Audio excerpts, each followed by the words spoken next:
You guys are super busy running Luna Magic, and we appreciate you taking the time to carve out to spend with us today. So we'll get started. We really want to hear about your story of behind the brand and how Luna Magic came to be. Um, so can you share like what inspired you and what was that moment that you both decided like this is it, we're going for it? I think what we didn't realize, and feel free to jump in, sister, is we've been around beauty our entire lives. I always say that Latin women or multicultural women somos vanidosas. We love looking good, feeling good, smelling good. It's part of our yes, Anisa, exactly. It's just part of our whole like lifestyle, Sundays en el salon. I remember when my mom, we used to go to JCPenney and Macy's to smell the new perfume. So it's just part of our energy of how women like to, doll themselves up. So that was always in the background of my brain. Then I went off to corporate America, managing high growth businesses in the beauty space, always wondering what is our version of that? Glossier was coming out.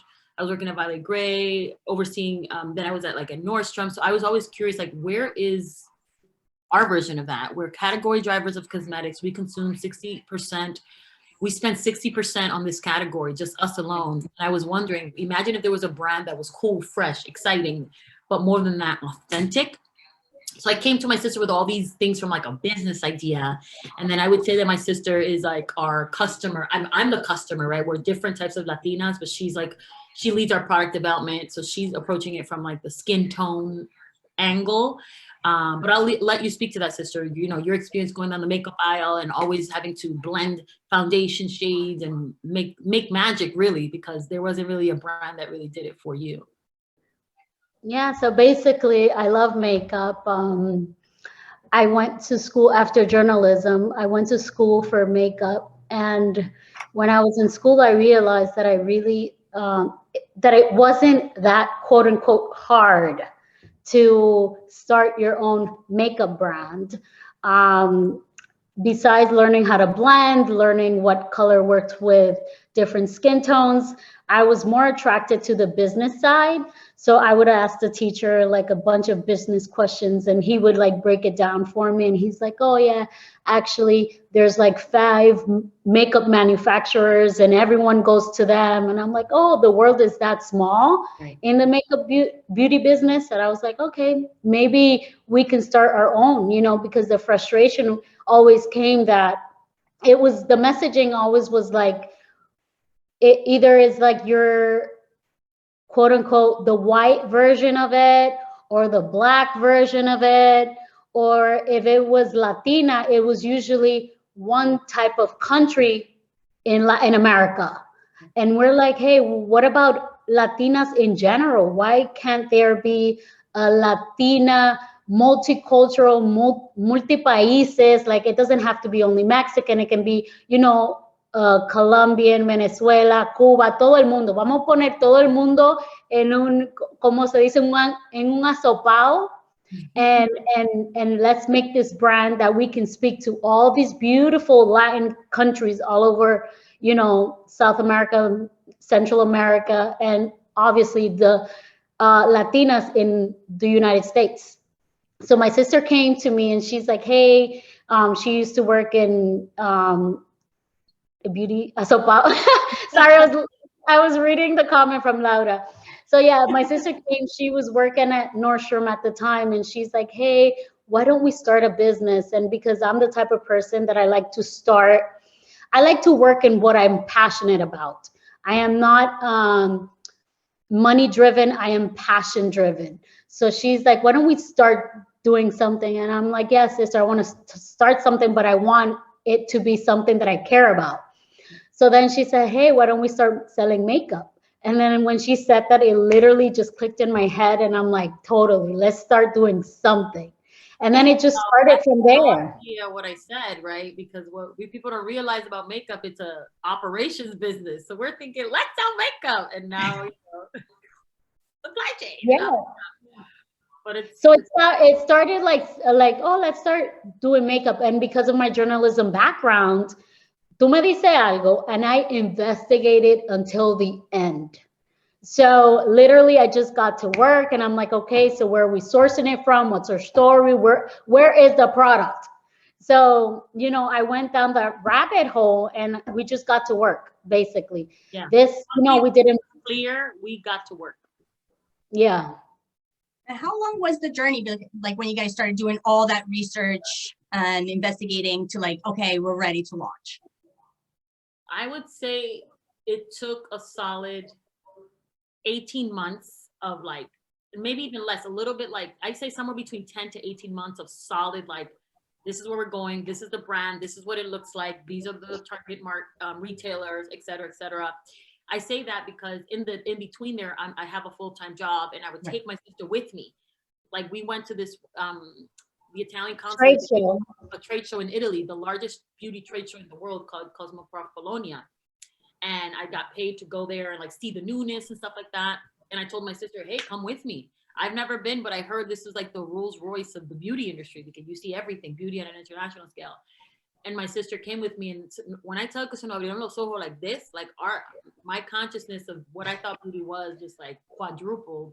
Right. And then because again, sometimes you have to see things at a bigger scale than to know it gives you more focus. Oh my God, we actually have a real opportunity. Oh my God, we are actually authentically Latinas. Like most people are like, you know, they hire people, spokespeople, or they only talk to us during Hispanic Heritage Month. But we have the beauty is that this is a lifestyle 24/7. And I think that's what makes it so exciting that we get to be us every single day. Every single day. And you use yourselves in your media, which I love, by the way, because it really does drive through that authenticity and that, you know, you're a Latina, we're proud, it's for the culture, where we're really here, you know, to celebrate and elevate and just like, it's a party, right? It's a vibe, yep. Which, you know, it comes through, you know, authentically. And that's why, you know, I think a lot of your consumers are gravitating to you guys because you are speaking directly to the Latina consumer, which, you know, you know, it's resonating and I am absolutely in love with it. But there's 2 points that both of you separately mentioned. Shaira, yours with like, you know, bringing together, you know, Central America, South America together to really celebrate the diversity within the Latin community. And I see it, right? Because I'm Brazilian and I'm looking into your brand with Gostosa, right? I was like, wow, there's a Latina brand that's actually speaking to Brazilians. You don't see that very often. And Chica, our lashes named Chica from the Brazilian telenovela. Right. We grab from everywhere. Yeah, which I love. And that's why, you know, I think because of our diverse culture, you're our target, you're catching all of us. Exactly. And then, yeah. And Mabel, the one that you mentioned that I think I've been seeing a lot with Latina founders, especially the indie brands, is the fact that we are following our dreams and pursuing, you know, launching a beauty brand while also maintaining a full-time job, right? When it comes to the finances to be able to execute that dream, not many of us have that luxury to give up our day job. So how did you manage that? You have to be bullish. What do I mean? Like I just learned the reality is this, you know, my last name is not Hilton and we don't come from trust funds. So, but what we do have is hustle. I always say, because, you know, I think my experience being like first person in my family to go to college at NYU, I was always in these environments where I didn't have a lot. But what I could do is I can outwork you. I can outsmart you. I have time. We have the same amount of time. And the value add that I bring to anything is my time, right? Like people, you have to understand what resources people bring. Some people can bring money. Some people can contribute energy. You know, I know that my time is my number one resource that I can maximize. So, you know, I have a daughter at home, so I didn't have the luxury to say, let me just quit my job and, you know, my bills are going to get paid. No, I'm a very like conscious person. Every first of the month, the bill comes. What's going to happen? Who's going to pay for the bill? You know what I mean? So because I was so passionate about Luna, it almost like it was extra work, but it was like my outlet. So for me, it's always like the fun thing, like to drive a vision. And you know, when you're in corporate America, you do hit a cap at some point. You realize, you know what, I'm actually equally as smart and competent, but you know, there's politics, there's things that happen, and there's reasons that, you know, wait your turn, wait not your wait your turn. Hey, I want to try a new department. You know, it's very risk averse environment. So what I had to do is I got really organized with my time. Like in the morning, I would do Luna. I call it 3 shifts. I had my first shift was getting my kid ready to school, a little bit of Luna, my real job, and then some Luna after. Right. Weekends were all Luna. So I just had to get really disciplined about my time, you know, not only just working, but managing. I was working for high growth startups, meaning building departments from the ground up, but still carved out time to do Luna Magic.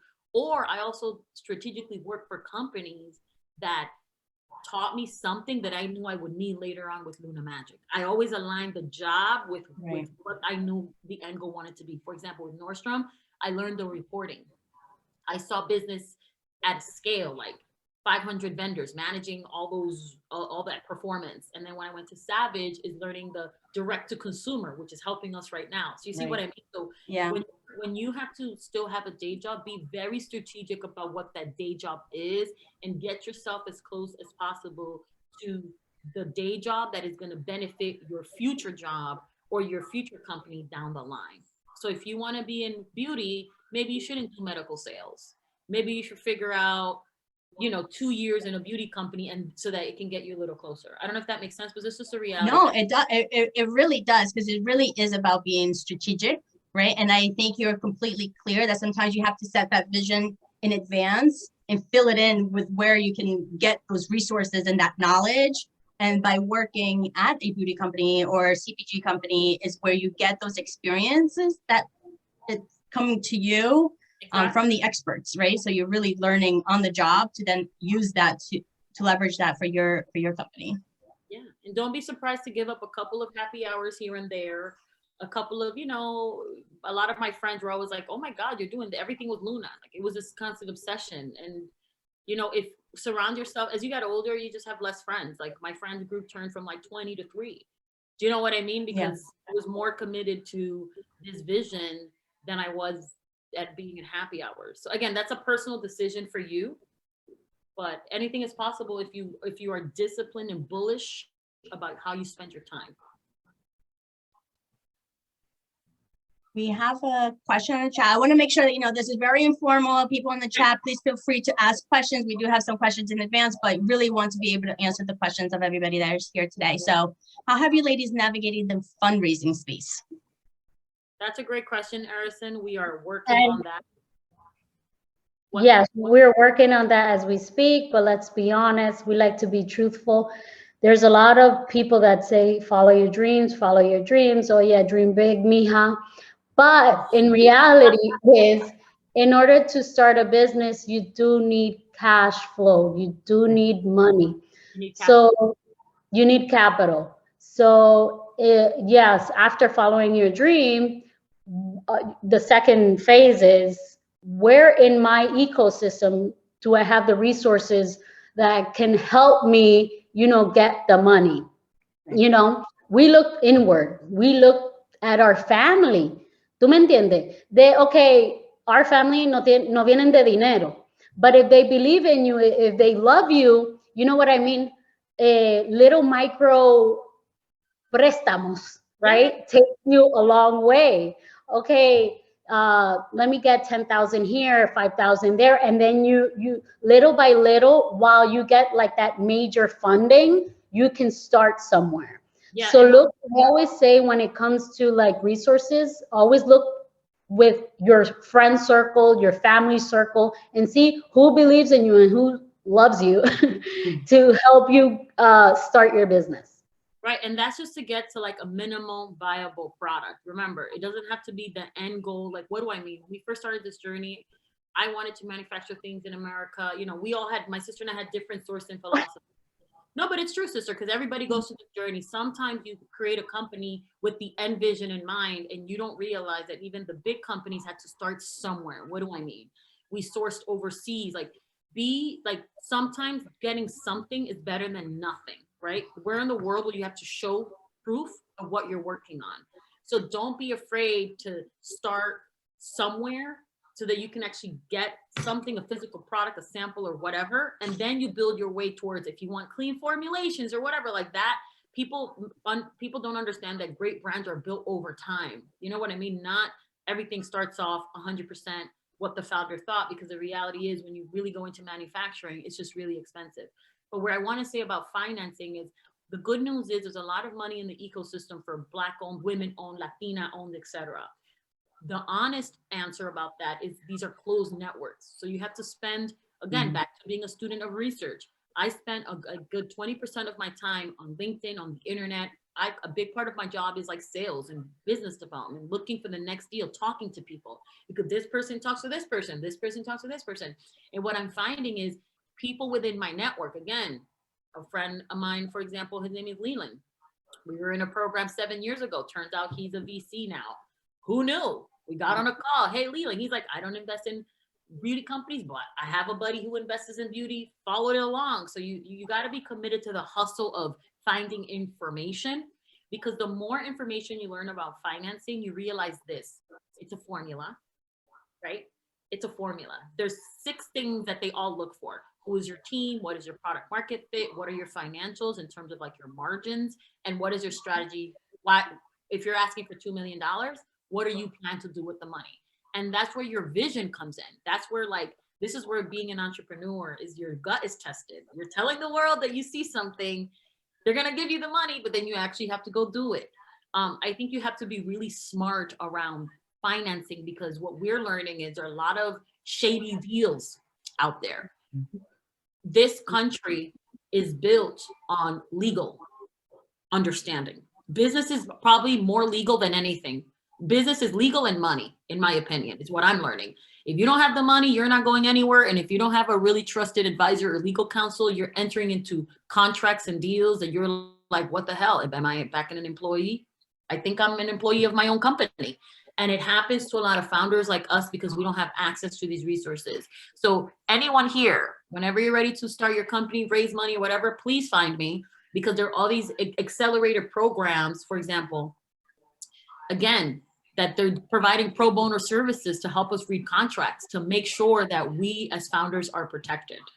So for financing, it sounds crazy if you haven't been in it, but when you realize that it's a formula, it's actually possible. It's just that people like us haven't been in those networks to be able to take advantage of how that game works, if that makes sense.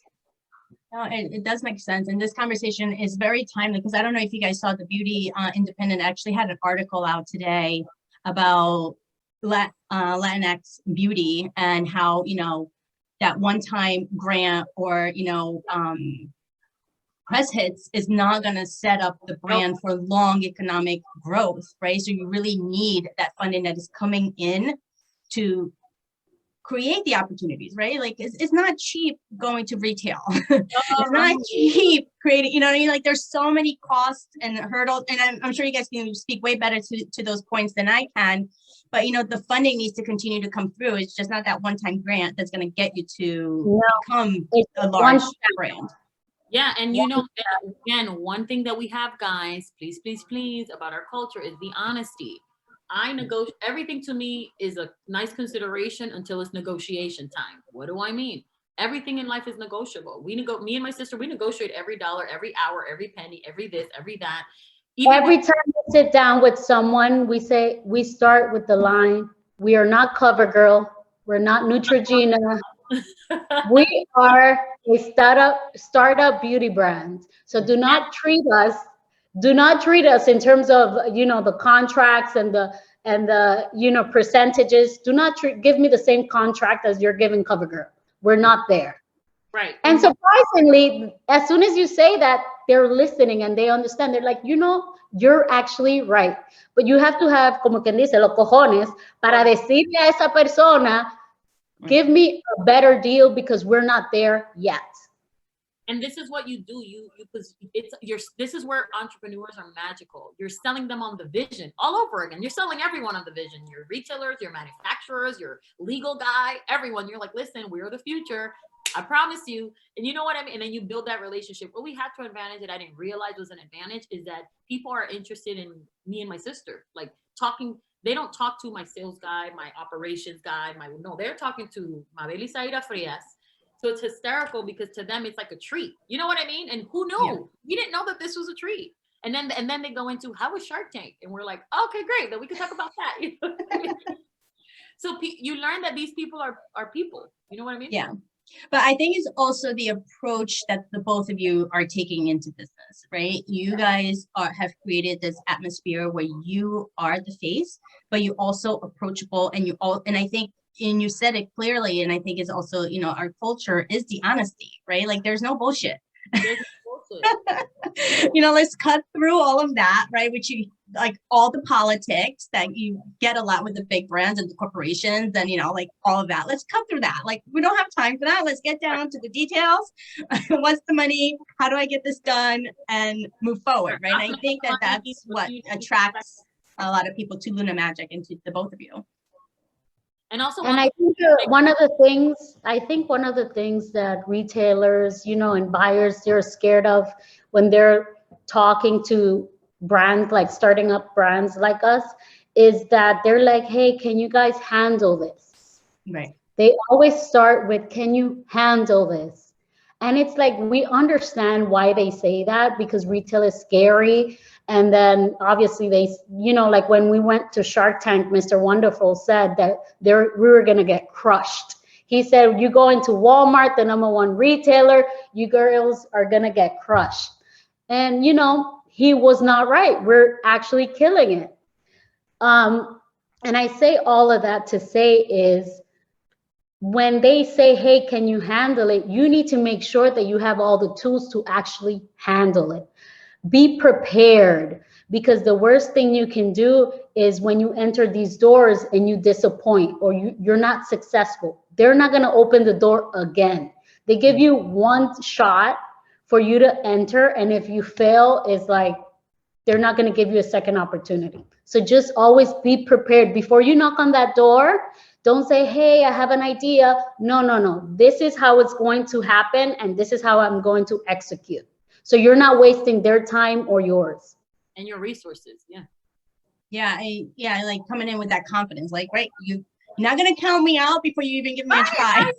Exactly. And I have that energy. I know my sister thinks sometimes they'd be like, you know, you don't need to be in the room for those meetings. I was like, excuse me, how are y'all making a decision about me without me? That doesn't make any sense. Then we're going back to the L'Oreal model, where other people running your business and making decisions.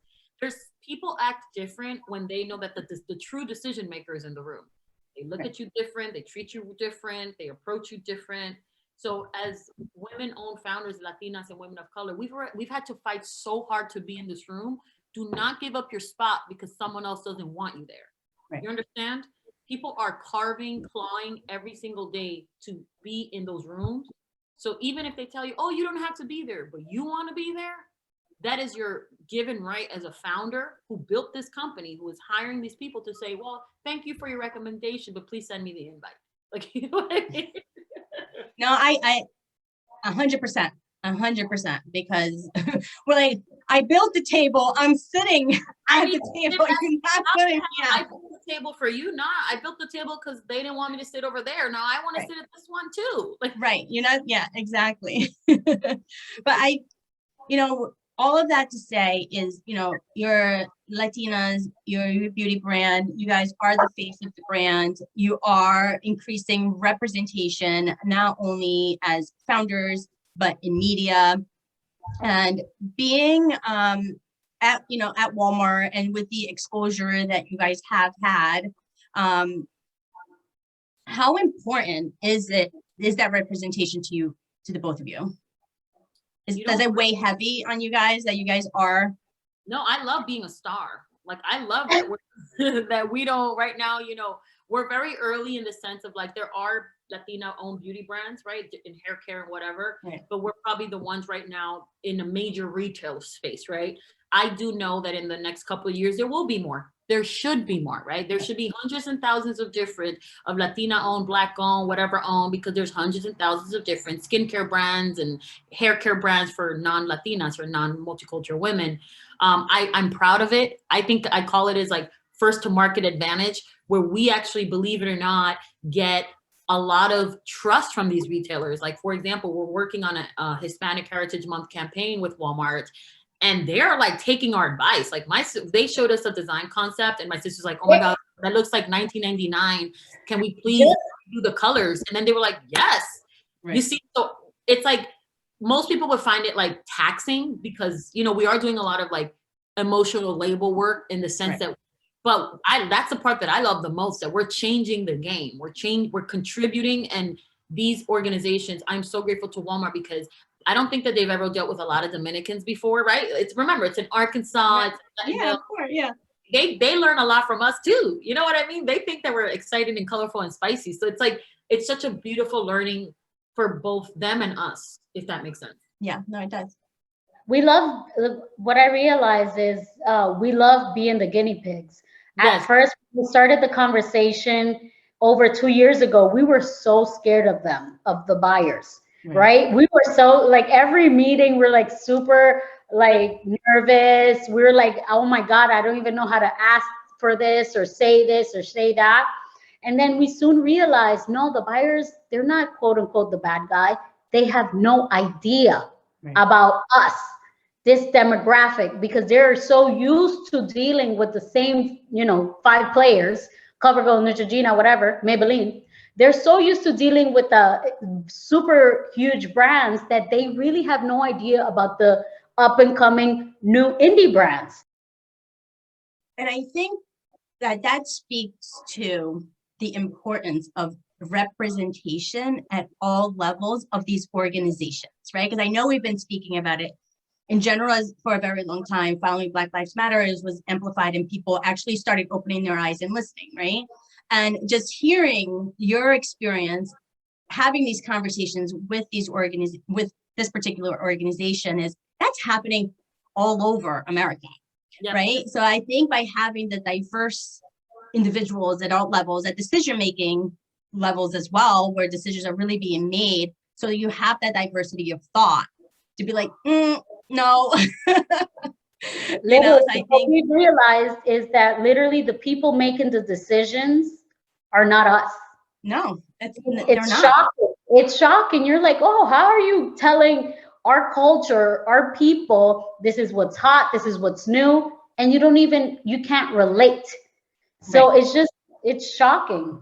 But what I love is that they're so open, and it's a beautiful place to be in, that there's an acknowledgement and awareness, and that's where true collaboration and partnership comes in, and you build trust over time, right? I don't think they're listening to us because we're cute, bubbly girls from the Heights. No, it's because we've already delivered on the first hurdle, flawless execution, and then they're like, wait, these women are actually, you know, trust comes with performance. And a lot of people, you know, at first your feelings could get hurt, because I remember, why don't they listen to me? Why? Well, I didn't really have a track record. Now I do. So now, you know what I mean? So like you have to balance your voice with performance and track record. That's what this country is built on. Well, congratulations on your execution at Walmart. I did buy the last lashes today at my local Walmart. Thank you. So now you're sold out at my local Walmart. Thank you. So one question that we did get in advance of today's call is there's this conversation of fear of failure, and that holding people back from taking that jump, right, to really investing in themselves and putting themselves a priority. Did you guys face any of that, or have any advice for an individual that may be stuck because of fear that they will fail? Yeah, I think I'm going to start, sister, and then you can take it to the end. I think literally fear is not going anywhere.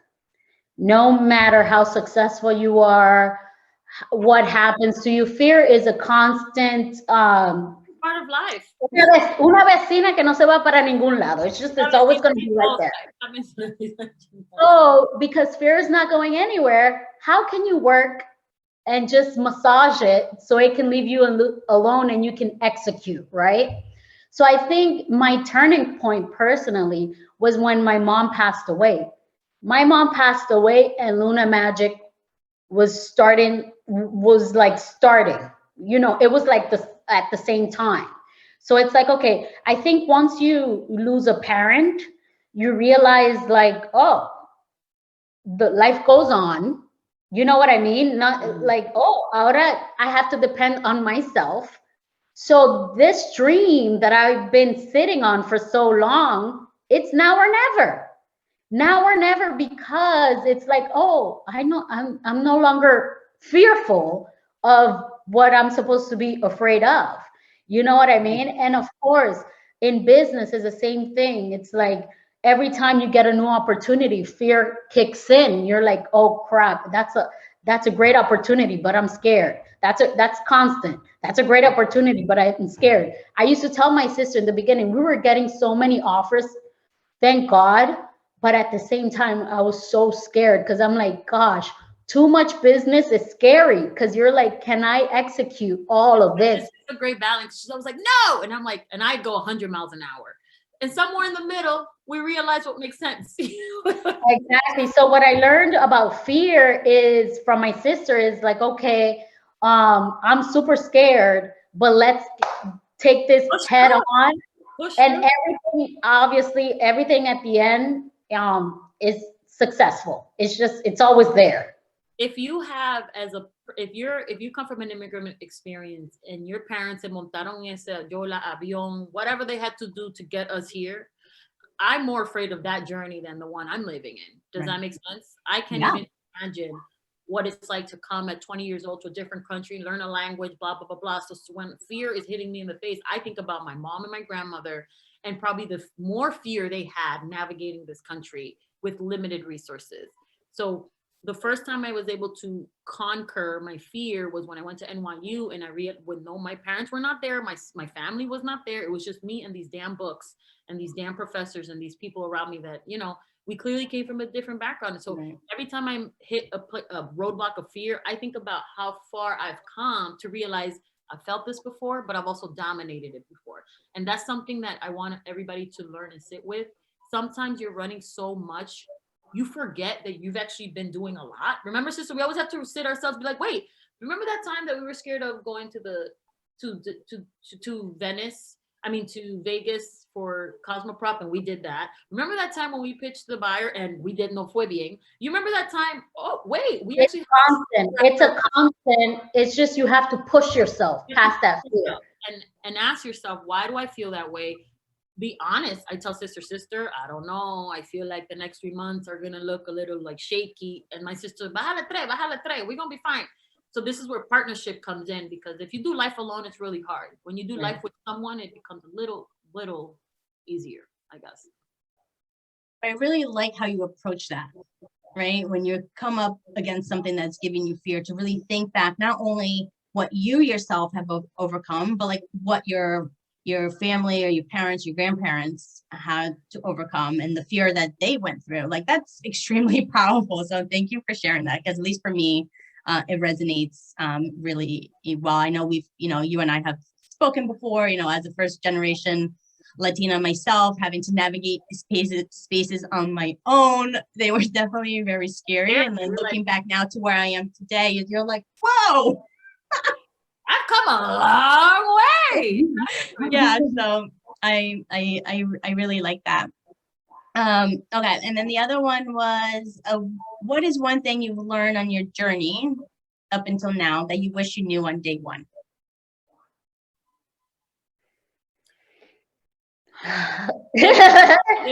Inhale, exhale. Give yourself credit. Like, I'm sorry, but the world is designed to tell you that you don't know enough, you're not smart enough, you don't have enough resources, you don't have enough money, you're not pretty enough. Like, the world is designed to pick people apart. You got to believe in yourself. You got to believe in your own genius. You have to, when you realize that this entire world is made by human beings making decisions every day, you too are a human being with the same capability. How do you align yourself with the right people? How do you sometimes let go of friendships that no longer serve you because they don't want to go on the same path that you want to go on? So I wish that someone had told me or nurtured that self-confidence. If I had a quarter of the self-confidence that I had now, back then, I did a lot, but I would have been, woo-wee. Nobody could tell me nothing, borderline narcissistic. Do you see what I'm saying? So maybe there's a reason why that happened that way. So just obviously be humble always, but don't and I learned this from my sister. My sister has always been really good about trusting her gut. That's something that I've had to learn in the last 2 years. And it's the gut is really more around how does someone make you feel when you meet them. 99% of the time you meet somebody, you're like, you had a good feeling or a bad feeling. It clicked or it didn't. But sometimes when you're in a corporate environment, you're trained to rationalize. Oh, but I gotta give them a chance. Oh, but I gotta wait for the track record to see. And 99% of the time, when something doesn't work out, it always comes back to that first feeling you had. Does that make sense? Yeah. So you got to trust that gut, and that takes time. There's no book that can teach you that. That comes from inside. So spend time getting to know yourself, to know what your triggers are, just so that you just know how to like put yourself in positions and with people that unlock the best parts of you. We do have a question that came in through the chat feature. It says, how did you create brand awareness and increase your following? We're very strategic. I mean, obviously Instagram, my sister posts this content about everything and anything, which I think is hilarious. So we do that. But I'm going to be honest, with marketing, we don't have a marketing budget. We're focused on the foundation of the business. So we build awareness like this. We met you. Anyone who wants to talk to us, listen to us, hear our story. That's how we do it, very grassroots. But then we also go big. We did Shark Tank. That brought us massive brand awareness that has, we've seen the impact from a business perspective and from a community perspective. Actually, in fact, sister, remember we went to Venice with Melissa, and it was the first time it happened to us. This couple were like, oh my God, you went to the girl from Shark Tank. We're like, wait, what? Like, it was so bizarre. That it's like, wow, people actually watch TV. Like, Right. So for us, it's just being strategic. Applying to Shark Tank is free $99. A lot of people would be fearful. My business, I don't have you know how many no's we could have told ourselves? Yeah, we're not ready. And we felt that way. We're like, oh my God, we're not ready. We're not ready. We've only made $16,000. Oh my God, they're going to crush us. They didn't care. They didn't care. Because in the end of the day, people invest in people. You understand? So if you're able to do and they're confident, you know what you're talking about, you can walk away with a deal, even with just $16,000 in sales. So basically, I give you both major props for that. Exactly. That takes cojones to stand up there and be like, we're next. 60,000, but we're next. Like, I'll be like sweating all over the place. Yes, we are next. Atento a nosotras. That's where that Latin confidence has to come. Yeah, so just to summarize the brand awareness, social media is cute and all, but use LinkedIn to search for the writers. Use LinkedIn to search for whoever's writing these articles about whatever you're selling. Look for the people who are actually talking about that vertical that you're trying to be involved in. And once they write about you, they expose you to their audience. Right. So I think that's the best advice I can give in terms of awareness. Correct. Go after these writers, go after whoever is blogging, go after, whoever's moving the needle, and then social media trickles in. Yep. Yeah, that is a good point. And I think a lot of people in this space don't use LinkedIn as much as they do Instagram. It's your best friend. I love LinkedIn. I mean, I love it. I'm in there all the time. I do see the both of you as well, but I think there's a lot of, founders or even like within the community itself, like maybe like makeup artists and things like that they're like not utilizing LinkedIn to its full potential. Where they're in, Instagram, obviously TikTok, is the new big thing.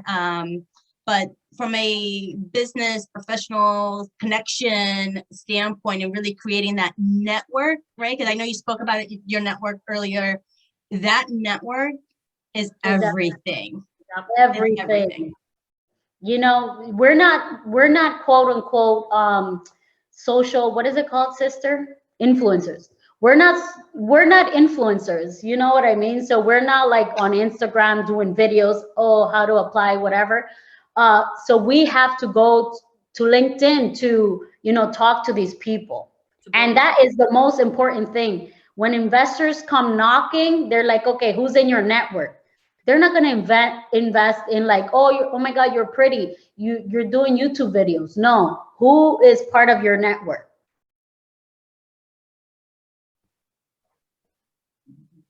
Mic drop. Because I don't think I don't think anyone that I've spoken with has stated that, and that's so powerful. Those are like the insights, right, that we don't really get exposure to unless like we're having these open dialogue in these conversations where it's so powerful. So thank you. So I know we only have, a few minutes left. I know you guys are very busy, so I don't want to take any more of your time than I need to. What legacy do you want to leave behind with Luna Magic? Like, that's a great question. Legacy. I've always just been passionate about bringing beauty into the world, meaning when I think about all the companies I worked for, they all had kind of like a lifestyle, home decor, pretty stuff there. And I always think back to, and I know this is super personal, when I was in the hood in Washington Heights, dreaming what was possible, I would take my 50 cents, get on the train and go to the Metropolitan Museum of Art, and through the pictures realize that there was a whole world out there. You understand? That was the only way I knew, because I wasn't I've always felt like Washington Heights, I love my community, but I always felt like, what's next? I remember always thinking that, okay, what's next? What's next? Looking at these paintings made me realize what's next. So for me down the line, how can Luna Magic through time create opportunities for other people to realize that this is possible, to unlock more entrepreneurs, more creatives? I think that our culture, creativity runs wild, but the problem with creativity is that you need somebody paying the bills so that you can go create. Right. So sometimes you have to find creativity in very interesting ways. Like I have, this to me is a creative job. I get to create this business. My sister and I get to create this company out of thin air that never existed before. That takes a level of creativity. Yeah. But then how do you make the journey a little bit more accessible for the next generation? That's kind of like the legacy. And that could look like jobs for makeup. I don't know what that could look like, but that's kind of what's in it for me. And also knowing that from where we came from, we could achieve our wildest dreams with the biggest companies in the world. Walmart is Fortune 1. A lot of people don't realize that. The #1 company in America. And these two little girls from Washington Heights are in there making crazy decisions. You see what I'm making business decisions? That's what it's possible with the right support for anybody. And listen to your gut. Listen to your gut, because everyone, when we first started Walmart, oh my God, you guys are like, your brand is so too pretty. It's too this, it's too elegant. Don't go to Walmart. Oh my God, you need to like elevate. And we're like, bueno, where is our people shopping? Our people are shopping there. So we have to go where our people are. And back to the legacy part, I remember we met this not random, but random lady. We met her from lunch, and she told us, hey, this beauty thing, this is cute. And we're like, huh. She said, this is cute. You guys are starting out. This is the beginning. You guys are diamond in the rough. And we're like, what does she mean? And we couldn't understand what she saw. Fast forward, she's like, what we think she meant was, we start off with cosmetics, we start off with beauty, and then we built from there. And that is exactly what we're doing. We're like, okay, these lashes are cute. This palette is cute. But now we're doing different things that we had no idea. And now this brand is becoming a lifestyle brand. So it's like, I guess that's our legacy. Our legacy is like, hey, we're girls from the hood. We made it out of the hood. And we're just turning this opportunity into a lot of other opportunities. And obviously, eventually, we'll go back to our community and help our people.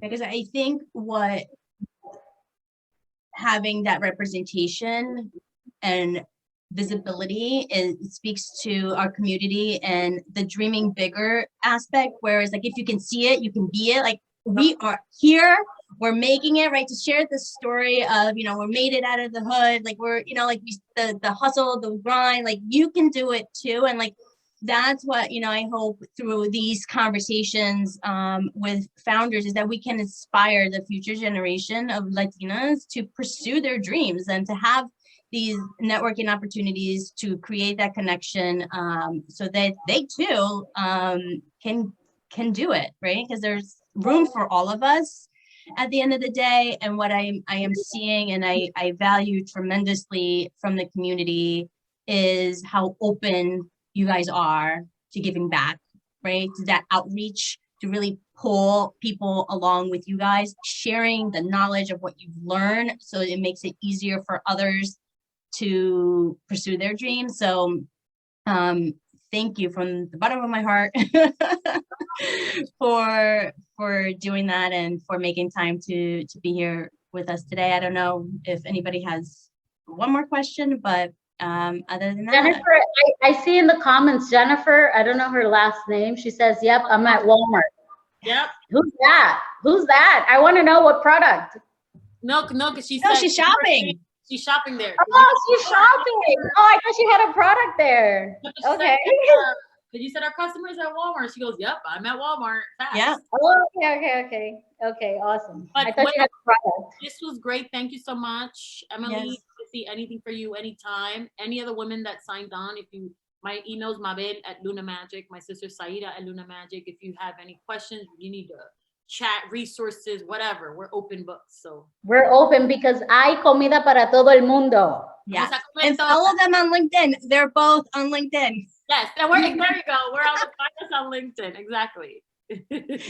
Well, thank you both. Thank you. This was great. Thank you. Bye. Bye. Bye.